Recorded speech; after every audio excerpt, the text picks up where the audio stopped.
뉴스 읽어드립니다. 오늘의 뉴스를 10분 만에 정리해드립니다. 오늘은 2024년 7월 5일 금요일입니다. 미국과 한국의 주요 뉴스를 읽어드립니다. 연방정부가 미국 국경을 통해 입국하는 아시아 국가 출신 불법 입국자들에 대한 단속을 강화하고 나섰습니다. 월스트리트 저널은 국토안보부가 지난 2일 중국 국적자 116명을 중국으로 강제 추방했다고 보도했습니다. 이번 송환 조치는 미국이 중국 정부와 조율을 거친 뒤 이뤄진 것이며 국토안보부가 전세기를 동원한 대규모 송환은 2018년 이후 처음이라고 신문은 전했습니다. 최근 중남미 국가를 거쳐 미국 남부 국경을 통해 유입되는 중국인 이민자가 급증한 것으로 나타났습니다.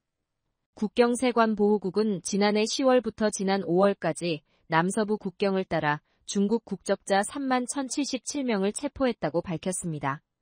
같은 기간 이 지역에서 체포된 불법 입국을 시도한 총인원의 4분의 1에 해당하는 것으로 분석됐습니다.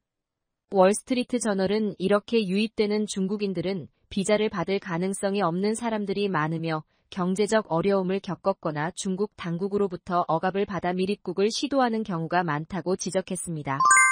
조 바이든 대통령의 재선 도전 포기를 공개적으로 요구한 민주당 소속 연방의원이 3명으로 늘었습니다. 이번 주말이 바이든 대통령의 거취가 결정될 중요한 고비가 될 것으로 보고 있습니다.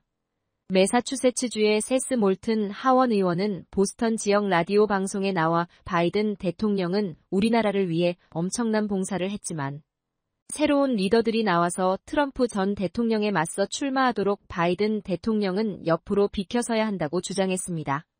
사퇴 요구가 거세지면서 바이든 대통령의 거취에 대한 논란도 커지고 있습니다. CNN은 바이든 대통령이 이번 주말 안에 자신에 대한 고령 우려를 완전히 가라앉히고 지지자들을 안심시켜야 향후 레이스에 남아있을 수 있다고 전망했습니다. 뉴욕타임스 등 주요 언론들도 바이든 대통령의 측근을 인용, 바이든 대통령이 후보 사퇴를 포함해 자신의 거취를 놓고 고심에 들어갔다고 보도했습니다. 조 바이든 대통령에 대한 대선 후보 사퇴 압박이 거세지는 가운데 카멀라 해리스 부통령이 후보직을 이어받으면 러닝메이트는 누가 될지 후보군이 거론되고 있습니다. CNN은 민주당이 해리스 부통령을 중심으로 선거운동을 재편하기 시작했다고 보도했습니다. 해리스 부통령은 공개적으론 후보는 바이든이라며 지지를 표하고 있지만 바이든 대통령과 함께하는 공개 일정을 늘리는 등 역할을 부각시키고 있는 상황입니다. 현재 해리스 부통령이 대통령 후보를 이어받을 경우 러닝메이트로 로이 쿠퍼 노스캐롤라이나 주지사와 앤드루 버시어 켄터키 주지사가 가장 많이 거론되고 있습니다. 다만 당내에선 여전히 해리스 부통령이 트럼프 전 대통령을 상대하기엔 역부족이라는 시선이 존재하고 있다는 분석입니다. 바이든 캠프는 사퇴 가능성을 여전히 일축하고 있습니다. 케빈 무노즈 바이든 캠프 대변인은 바이든 대통령이 민주당의 후보이고 해리스 부통령은 러닝메이트라며 우리는 올 11월 승리할 것이라고 말했습니다. 영국 총선에서 제1야당인 노동당이 14년 만에 압도적인 승리를 거두며 정권을 되찾았습니다. 2020년 영국의 유럽연합 탈퇴 이후 침체된 경제 상황에서 급증한 이민자 문제와 공공의료 붕괴 등이 정권 심판론을 부추긴 것으로 해석됩니다. 현지 언론들은 하원 650석 가운데 648석이 확정된 상황에서 노동당은 412석으로 과반을 넉넉하게 확보하고 압승했습니다. 차기 총리가 된 키어 스타머 노동당 대표는 변화는 이제 시작된다고 말했습니다. 노동당은 개인소득세와 부가가치세, 법인세 동결을 이야기한 터라 자본소득세 등 부자 증세를 추진할 가능성이 제기됐습니다. 한편 극우 성향인 영국 개혁당은 4석을 차지하면서 처음으로 의회에 자력 입성하게 됐습니다. 보수당 실정에 실망한 보수 진영 유권자 표심이 영국 개혁당으로 옮겨졌다는 풀이가 나왔습니다. 한국 뉴스입니다. 국민의힘 당대표 선거를 20일 정도 앞두고 이른바 김건희 여사 문자 논란이 여권을 뒤흔들고 있습니다. 지난 총선 전에 당시 한동훈 국민의힘 비대위원장이 김건희 여사로부터 대국민 사과를 할 의향이 있다는 메시지를 받고도 그걸 무시했다는 의혹이 불거졌습니다. 고가의 가방 수수 의혹이 쟁점이 됐던 지난 1월 중순 김건희 여사가 당시 국민의힘 비대위원장이던 한동훈 후보에게 대국민 사과를 하겠다는 메시지를 보냈는데 응답이 없었던 것으로 드러났습니다. 당시 문자엔 당에서 필요하다면 대국민 사과를 포함해 어떤 처분도 받아들이겠다. 더한 것도 요청하면 따를 테니 검토해달라는 내용이 포함됐습니다. 하지만 한 후보는 5차례의 텔레그램 메시지에 답하지 않았습니다. 당권 주자들은 일제히 공세에 나섰습니다. 나경원, 윤상현 후보는 미숙한 판단과 정치적 독단을 사과해야 한다. 대통령 부부와 신뢰를 회복할 수 있느냐고 쏘아붙였습니다.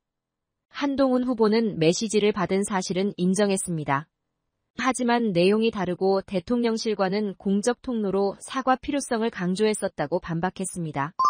국회를 통과한 최상병 특검법이 정부로 이송되면서 윤석열 대통령의 거부권 행사 여부에 관심이 쏠리고 있습니다. 야당 의원들과 여당 안철수 의원 등 189명의 찬성으로 국회를 통과한 최상병 특검법이 정부로 이송됐습니다. 국민의힘은 최상병 특검법의 거부권 행사를 윤석열 대통령에게 건의했습니다. 야당을 향해서는 21대 국회에서 최종 폐기됐던 법안을 숙려 기간도 없이 강행 처리했다며 이는 의회 민주주의 원칙을 내팽개친 폭주라고 맹비난했습니다. 반면 더불어민주당은 윤 대통령이 21대에 이어 또다시 최상병 특검법 거부권을 행사한다면 폭풍과도 같은 국민의 분노에 직면할 것이라고 경고했습니다. 조국혁신당도 특검법에 명시된 자신들의 특검 추천 권한을 언제든 내려놓을 수 있다고 재차 강조하며 특검을 즉각 수용하라고 정부 여당을 압박했습니다.